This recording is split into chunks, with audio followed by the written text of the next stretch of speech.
Welcome to the Healers Café, the number one show for medical practitioners and holistic healers to have heart to heart conversations about their day to day lives while sharing their expertise for improving your health and wellness. Welcome to the Healers Cafe. And today I have with me Ruchi Pinniger, and she is going to talk about prosperity, redefining potentially money, or explaining it within a holistic context. And I thought that this would be very helpful to people in the healthcare community or in the spiritual community, because often we've been taught that, money is a taboo, and yet we need it to live, to look after ourselves and after our families. So I thought, well, how perfect. Let's talk about it from a different angle. So I really welcome you here. And before we start on that subject, what actually led you into this field? Because I know you also do sort of readings with people. So what was your, yeah, your interest in this? Yeah, I'd love to share. Sure. And first, just really quickly, it's so wonderful to be here with you, Manon, and with all your listeners. So thank you. And so what led me here, I mean, there's a few stories that really come to mind, but as a teenager, I really wanted to be a therapist actually, because I was one of those people who was called on from all of my friends to help them solve their problems and, all the breakups and all the things that come with teenagehood. And however, my family really encouraged me to go into business because my mom was really great at it and really succeeded here in this country. And so I took their advice and for many years, I even was on Wall Street and climbed that success ladder and financial ladder, but I just really wasn't feeling fulfilled, and I knew there was something more for me out there. And I ultimately left the corporate world, and I was really sort of lost and trying to figure out what is it I want to do? What am I meant for? And I hired this amazing coach who was somebody who really helped me get into spirituality. I always had it in me, but she's the one who sort of brought it out of me. And she started to say to me, use this time as a gift and really listen to the messages from the universe and see what is needed for you. See who needs your support. And I started to hear all of these amazing successful business owners who were in business, loved what they did, were amazing at it, but really had the stories around, I'm not good at the money, and they ignored the money. And we know that's such an important part of running a business because it's how we make impact. So one of those people was a great friend of mine. I started to help her, started to see how the work I did with her helped her fall in love with her business again, make really great decisions to ensure she was profitable and also living a beautiful life like she was doing for her patients. And then she started telling people about me. And the first person I met for a consult after I told her I could help her got tears in her eyes and said, I feel like an angel sent you.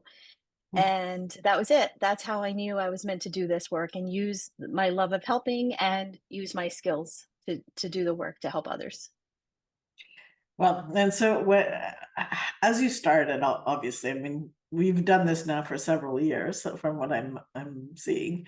What are the biggest issues that you come across, or sort of the obstacles that at least need to be addressed or looked at or not denied, anyways? Yeah, for sure. A lot, I mean, there's certainly a lot around our relationship with money, and that's something I talk about a lot, and we can dig deeper into that.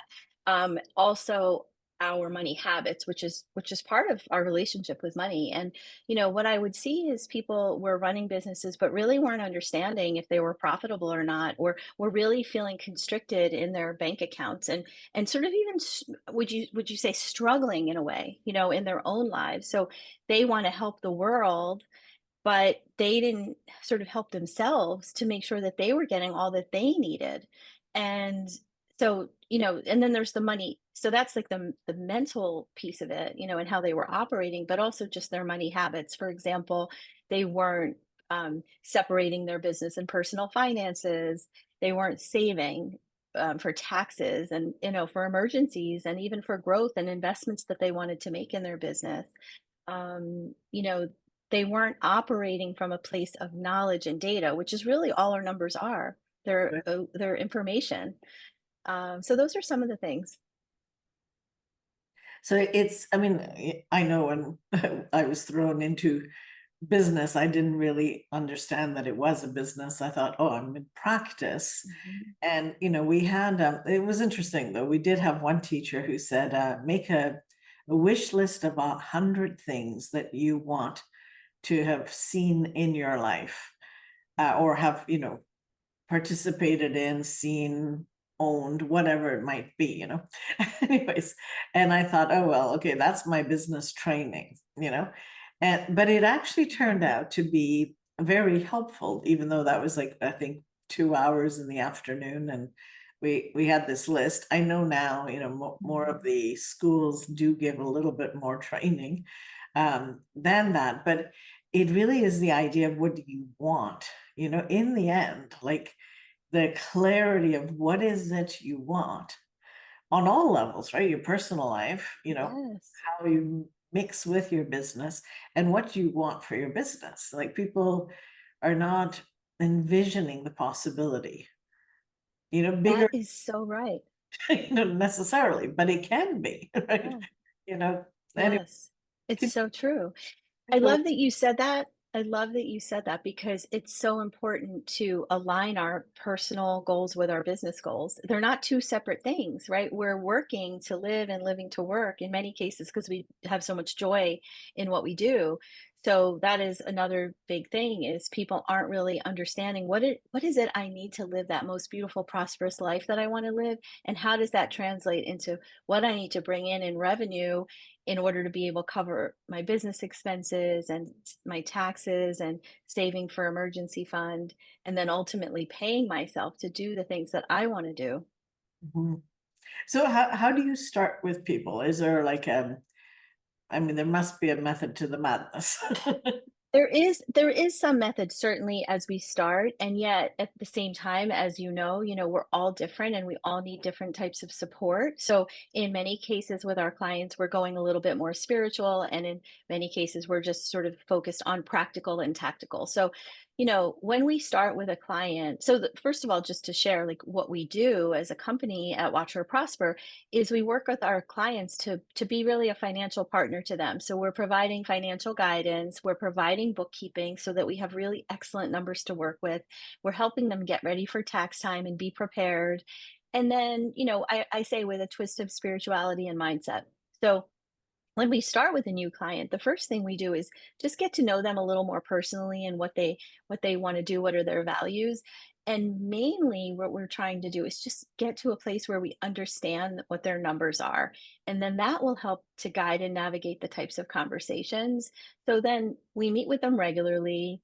We talk about their numbers. We talk about, very open-ended sometimes. We just say, okay, how are things going? What do you most need right now? Where can I best support you?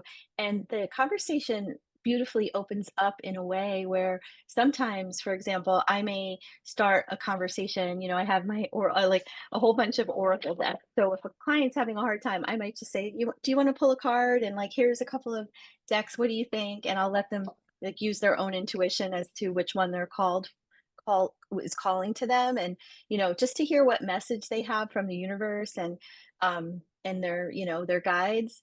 So it may just start like that, and sometimes they just may be really stressed and want to jump into the numbers and understand if they have what they need to pay a certain bill or meet some of their goals. So it really is so customized. The key though in the beginning is really getting their numbers straight so that we can guide them in a really beautiful way. Mhm. And do you have resistance to actually being hired at all? Like, because I know, what I had to make a decision. Do I want a front desk person? And it wasn't hard. I mean, I realized that I can't do it all. So I went that far. And once I had that, then, I had a bookkeeper. But first I thought, oh, I can do the books. It's pretty straightforward. I'll just get that final accounting touch. Mhm. And I met this woman and she just said, well, you will see that I will save you more money in the end than it will cost you to pay me. And I thought, oh, that's a challenge I can take. And Yeah, she was right. So I that's was, amazing. I was like, okay, I really got to learn, how to know that this is not my field, but to work with Yeah, somebody who loves numbers as much as I love, being part or participating in somebody's healing experience, right? To just understand totally. we can't do it all. That's right. I mean, I'll tell you the truth. If it, the reality is by the time people call us, they're ready. They won't call or they won't email or fill out the form to have a consult if they're not ready. So most of the time, there's not as much resistance once we're on the phone because to be honest, I have kind of a comforting voice. I think I build trust pretty easily and I think people really, hear the love that I have in my voice and feel that. Um, though there absolutely is resistance before they come, that people avoid the numbers. And in fact, many of our clients come to us for two reasons. One, because they've been in business for many years and they've just not done anything with the numbers, nothing formal. Or two, they're working with somebody, but they haven't built the trust and they feel judged. And maybe their numbers aren't in great shape. So they don't even know necessarily what they're looking at. So those are usually the reasons people come. And, yeah, so that's what's really nice. And I think it is really important to find someone who you trust and who you feel really comfortable with, who you can express yourself to, who you feel safe even feeling emotional or crying with, because money does bring up a lot of emotion. There's a lot around money where we have our beliefs that we carry with us, right? Most of us want to save the world, we want to do good. So we have a belief that maybe you can't make money and do good. I mean, that's a really common one. Yeah. Many of us have stories similar from our childhood. Maybe our parents argued about money, so we think money's bad. It's not safe to hold money, right? So there's lots of different stories and angles that people are coming from. So when you say that you offer a holistic service, you obviously do the numbers, but the you dig into those sort of blocks or belief systems to help kind of work through them, I would imagine. Right. So if we're meeting with a client and we're just really aware, right? Because we're building a relationship with you and we're aware when you start to use kind of the negative language around money or when you sort of bring up something that might impact how you're showing up for these meetings. Like there's clients that say, "Oh, I'm always so nervous," in the beginning this happens, right? Because they don't know us as well. So they're like, "I'm nervous when I'm seeing you." And then after a couple of times they start to see the comfort and the safe space and the support system that they've got with us and that sort of very quickly disappears, which is nice. So what is the nervousness about? Like, what is it that people Mhm. why is there such a Mhm. I don't want to use the word fear because it may not be fear, but what is Yeah, it that holds people back that you've seen? yeah. A lot of times it's self-judgment. Hmm. That's the big one, I would say. I mean, that's what really comes to my mind when you ask that question. We judge ourselves, whether we think we're making too much, too little, right? We do that. And that's why we sort of want to really create that safe space. And we really want to be like a cheerleader, encouraging people. So, yes, we're in your numbers. Yes, we're going to be looking at ways to save, looking for consistency. But we also might say, okay, are you charging enough? Or have you thought about doing this? Or have you thought about doing that? Just to be someone who's another set of eyes looking at it with you to help you think a little bit bigger.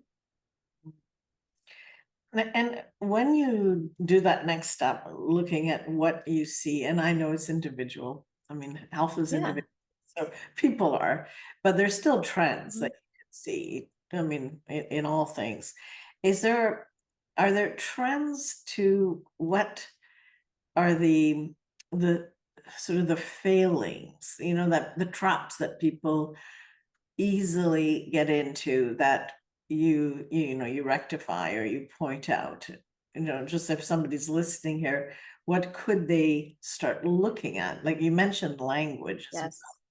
what's the language that is negative about money? What is all that? Yes. Can you speak on those points? What would your life be like if you were pain free?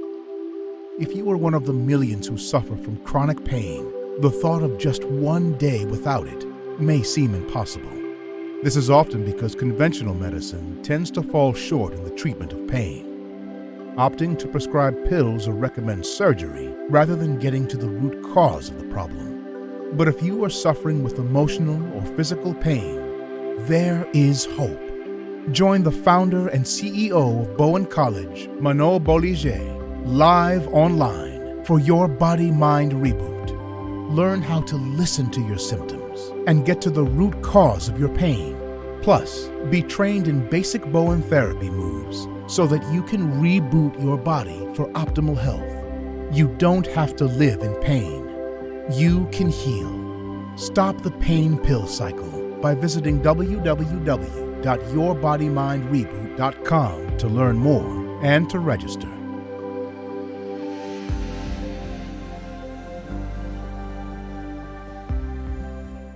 I would love to. So let's talk about that. Let's talk about the language. I think most of your listeners are very spiritually minded. And so none of this is going to come as a surprise. This piece is, right? The universe is a mirror, and what we're putting out is what we're bringing in. That's what we're attracting. So we have about, what, 60,000 thoughts a day, and most of them are negative recurring thoughts. So if you're walking around thinking like there's not enough or I need more, and there's never enough to pay the bills, then that's what you're asking for. That's what's coming back to you. So, really, I invite people to use a tool that I've created, just more of a verbal tool, which I call the RIR method. So, it's recognize, interrupt, and reframe. So, recognize when you're having a negative, disempowering thought, interrupt it, and reframe it with a more prosperous thought. So, for example, there's never enough money to pay the bills, right? There's so much debt, and recognize that, interrupt that, and I'm so grateful that there's always enough to pay the bills. I'm so abundant, right? So just to start to put out what you want to attract, and that could Mhm. be used with anything. That could be used even when people feel, a lot of us business owners feel really overwhelmed. I call it the O word because I really don't like to use it. But when I notice that I'm feeling like I'm being pulled in a lot of directions, I tend to feel like that. So I share that a lot, and what I love to do is really reframe that and just say, oh, there's always enough time to do everything I want to do. I am time. And then you just start to feel like your nervous system start to regulate, your shoulders kind of drop down, and you start to show up differently when you use the language that you want to attract to yourself. Mhm. But I mean, isn't there a bit of a fine line if a person says they don't have enough money to pay the bills? And then I understand the idea of attracting what you want. Yeah, yeah. You can't say, oh, I have Well, money when you don't. So, um, yes. so is it like I'm able to pay? I'm grateful that I can pay some of my bills, or like I feel like you have You could truth, right? I mean, Yeah, I mean, I think you go with where you're at. So that was just an example, but like I'm so grateful for the abundance. I'm so grateful for how money can come in so many ways and all the surprises, right? So it's really where you're at.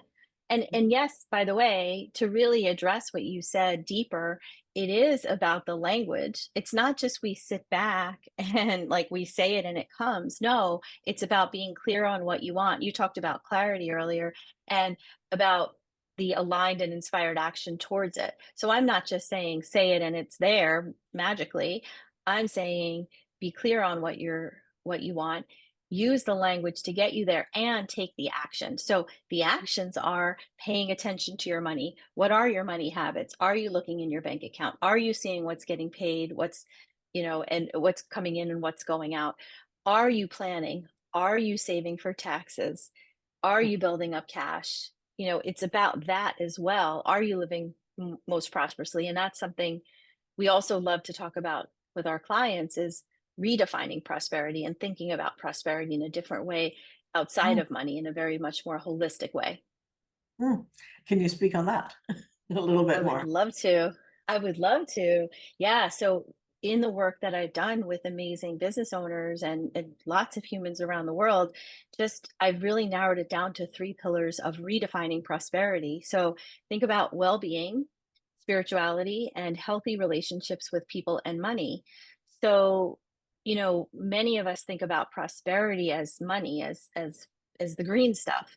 But really, prosperity is a way of being. It comes from the inside. It's a way of living. And so I love to talk about those three pillars and well-being being the first one. Yes, of course, eating healthy, sleeping, exercising, right? All the obvious stuff. But really, what I'm talking about is what are the things that bring you joy? Like, really think about what is it that you love to do that you're not doing for yourself? And I want you to spoil yourself. So I don't know if like what comes to mind? Is there something that you love to do that you don't do for yourself like you would for others? I mean, yeah, go outside or, take more time in nature. Yes, I love that. That's one of my favorite things as well.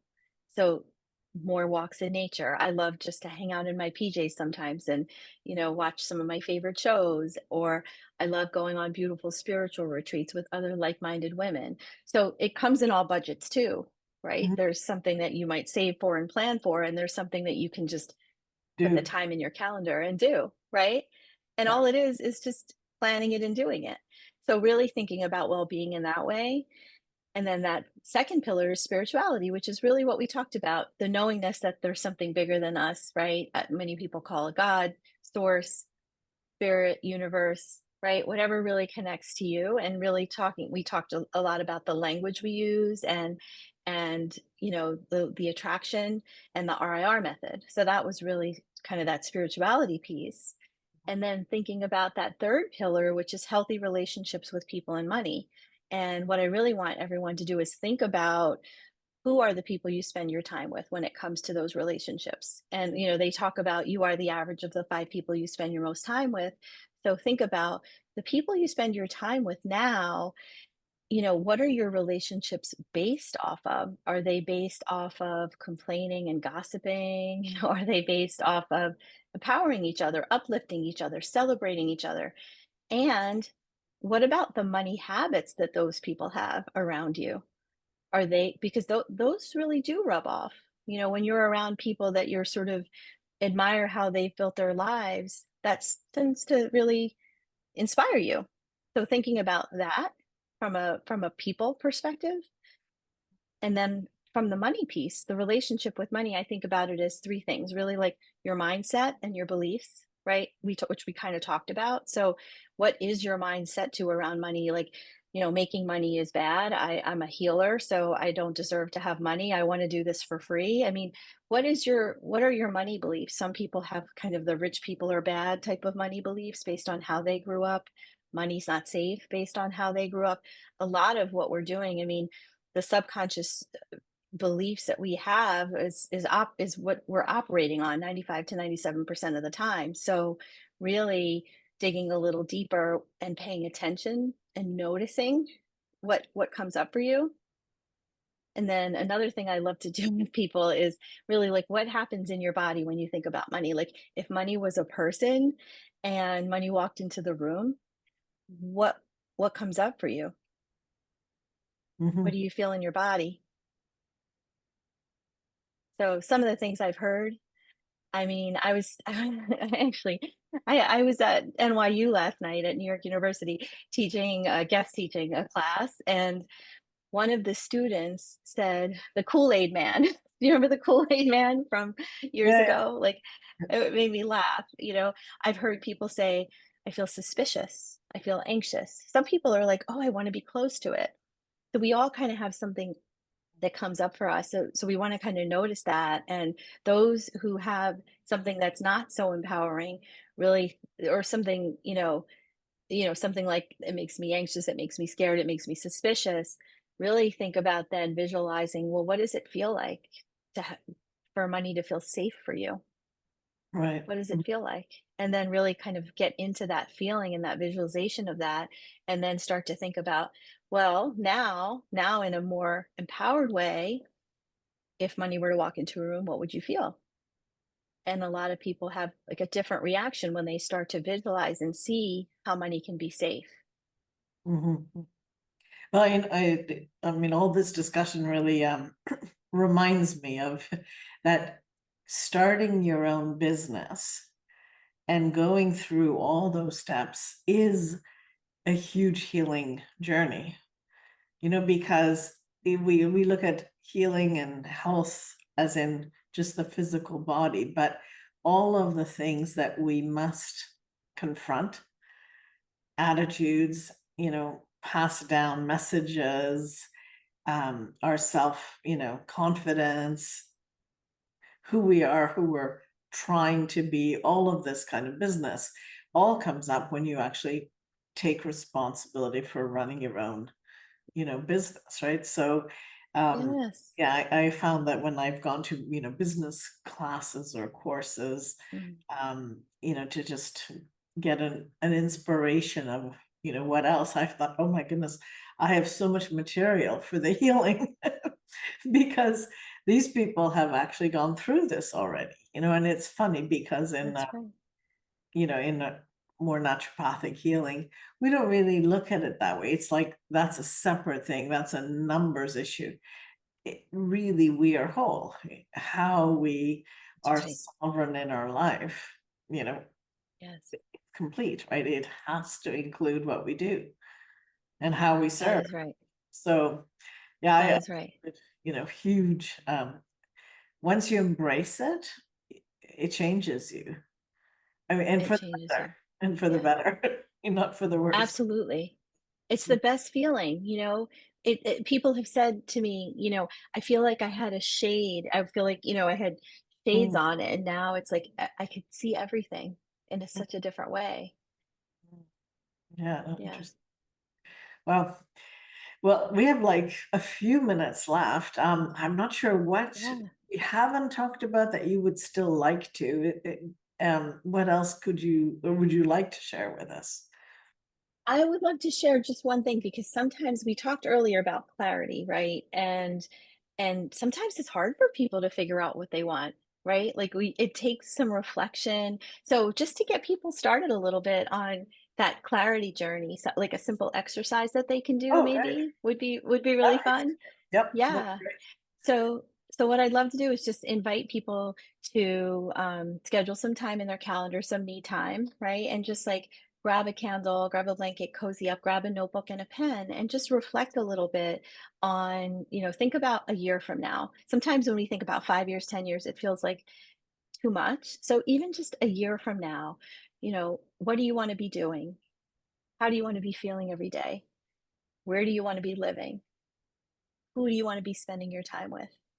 Right? Think about some of these things, and you can incorporate money, if you want, in terms of like, what do I want to have in my bank account? Where do I want to be financially? But even those other things are so key. And then just write them down and reflect on them a little bit.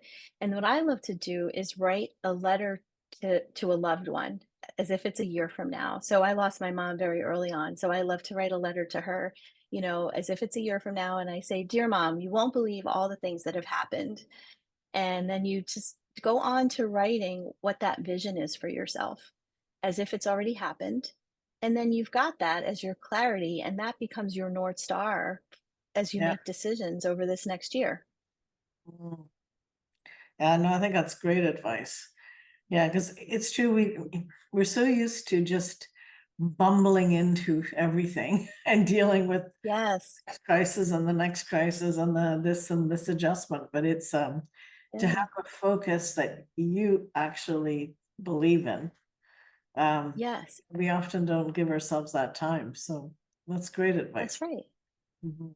Amazing. Yes. Well, thank you Thank very you. much for sharing your wisdom. And yeah, after the our discussion, there'll be a place where people can reach you. I'm assuming that you're reachable online as well, not just in person. Or Yeah, for yeah, sure. Yeah, for sure. So Instagram's a great place at Watch Her Prosper. My website, watchherprosper.com, is great. And if anyone is interested in just like learning a little more about the redefining prosperity, they can download my free Redefining Prosperity workbook if they just go to iwanttoprosper.com and check it out there. Okay, great. Well, thanks very much. Thanks so much. Thank you for joining us at the Healers Café. If you haven't already done so, please like, comment, and subscribe with notifications on, as I post a new podcast every Wednesday with tons of useful information and tips for natural healing that you won't want to miss.